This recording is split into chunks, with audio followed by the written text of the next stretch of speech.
Мне здесь очень нравится, мне просто задарили подарками. Будет обзор, покажу вам все.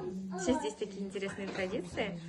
Они, каждый приходит с подарками, они всем рады.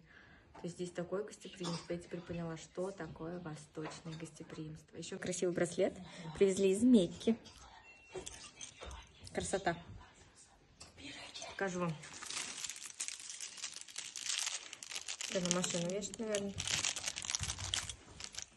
Тапочки, носочки. Это у них национальный костюм. У меня их уже 3. Красивый костюм. Киллер, это получается невестка. Потом вот так кланяться. В общем, будете у меня в обзорах в Казани смотреть, у меня будут эти костюмы. Второй костюм. Он такой красивый. Красный. Нет, не красный. Цвет бургунди, девочки. Это самый модный цвет этого сезона, чтобы вы понимали. Очень интересный кусок просто ткани. У нас их несколько. Одна, вторая ткань. Без страз, пожалуйста.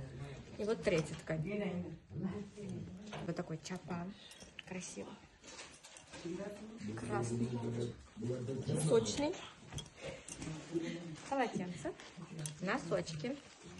Платочек. Костюм номер 3. Вообще, я буду в Казани самый модный. Вот такой красивый, тоже национальный. Все девочки, невестки, что я заметила, ходят в таких костюмах. Здесь так принято. Пожалуйста, кусок ткани. Это у нас шарфик.